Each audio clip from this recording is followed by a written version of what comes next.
of them first, they go down that road. So we have to help these converts ease into Islam. Oh, ghiru fi hadha deen birrifq. Enter into this religion gently. Nobody becomes extreme in this religion except the religion will overwhelm him. So there's a lot to do, and you have really the power in this room. Network. Use this opportunity. Exchange addresses. Think about good things that you can do. Look at what they did in the school. You know, this boy wore a pink shirt, a polo shirt. I mean, I went to prep schools. You had to wear pink shirts, you know. Nobody called you a faggot or anything like that. I mean, it was just, you know, Brooks Brothers. Seriously, pink. That was like a, you know, a preppy shirt. Yeah, that was like stylish or something like that. And he goes to school on the first day. He's wearing his polo pink shirt, and he starts getting bullied. So what do? All these kids bought 100 pink shirts and wore it the next day in solidarity with that. I mean, those are amazing. Things for people. Those are creative people thinking about how we can make this a better place, how we can come together. There's so much evil in the world, and we have to overcome that evil. Idfa' billati hiya ahsan. You know, repel evil with what is beautiful, what is better, not with evil. Anybody can do that. So really think creatively. Be creative people. Think about what you can do. All of you. You have so much to offer. These young people, wallahi, I'm looking at you. You're the future. Really. We're on our way out. The young people are coming up, and we want to see you thrive and flourish and be positive contributors to society. Change the world that you're in. And anybody that says, oh, you can't change the world, those are liars. They're liars. Allah subhanahu wa ta'ala gave us the ability to transform the world we came in. We are world transformers. Our Prophet is the greatest transformer in human history. He is our model. وَلَقَدْ كَانَ فِي رَسُولِ اللَّهِ أُسْوَةٌ حَسَنَةٌ. He is your exemplar, and he changed the world. And he changed it for the better. He came into a world where girls were being buried alive, where one tribe was killing another tribe just for revenge. He brought courts. He brought legal systems. He inspired people to become scholars of the highest caliber, to create constitutional law. He inspired them to build architectural buildings around the world that the world has never seen the likes of. Really, that was all from this one man. He transformed the world, and that is our Imam.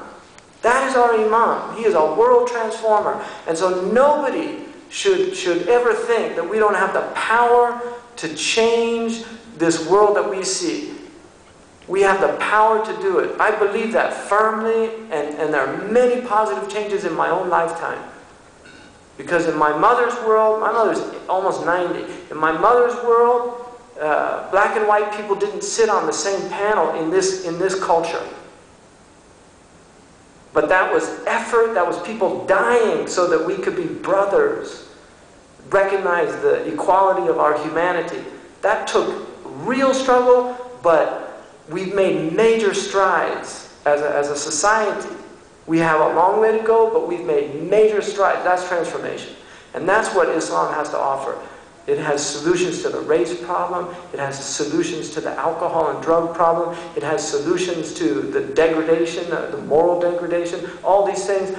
But if we're not offering it to people, we've got the medicine, and we're like a pharmaceutical company that's just keeping it all until the price goes up.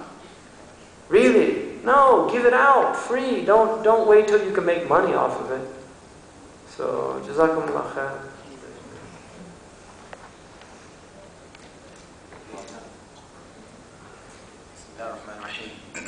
الحمد لله نستعينه ونستغفره ونستهديه ونعوذ بالله من شرور انفسنا ومن سيئات اعمالنا من يهد الله فلا مضل له ومن يضلل فلا هادي له واشهد ان لا اله الا الله وحده لا شريك له واشهد ان محمدا عبده ورسوله صلى الله عليه وعلى اله وصحبه وسلم رب اشرح لي صدري ويسر لي امري واحلل عقدة من لساني يفقهوا قولي وقني شر نفسي وفلت لساني وان اضل او اضل أؤذل بغير حق رب العالمين وبعد السلام عليكم ورحمة الله. First of all, I apologize for being late. I don't know, something got mixed up in the planning, and I thought I was going to get a call at a certain time, and I got it at another time.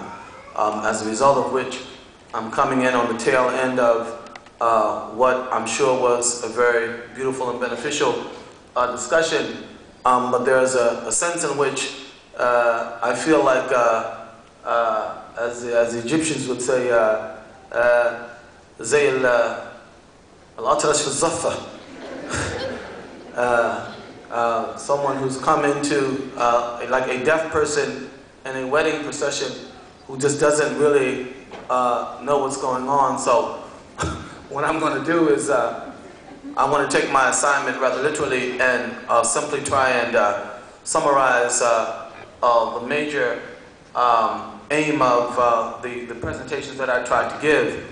And in this regard, I want to pick up on something that Sheikh Hamza said, Hafizullah, with regard to both the power and the beauty of what we have in this religion.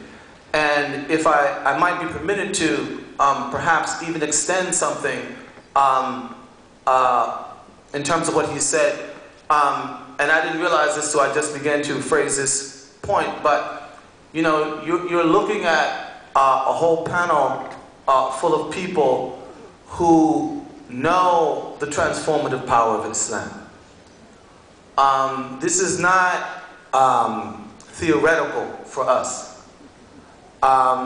We are people, many of us who did not even, let me speak for myself so I don't get in any trouble, but I was a full-grown adult before I even knew before I even knew the reality of Islam. And without going into what my life might have been like then, I can tell you about the enormously transformative power of this religion. And sitting here next to Sheikh Hamza, we did remember we were in what is it, in New Mexico. We were doing some programs for American teachers. And I remember there was one American teacher, and she came up to us at night, just before dinner, and she had tears in her eyes. I don't know if you remember this. She had tears in her eyes.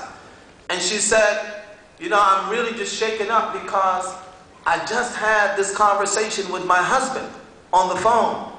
And she said to him, you know, honey, you know, I'm really shaken.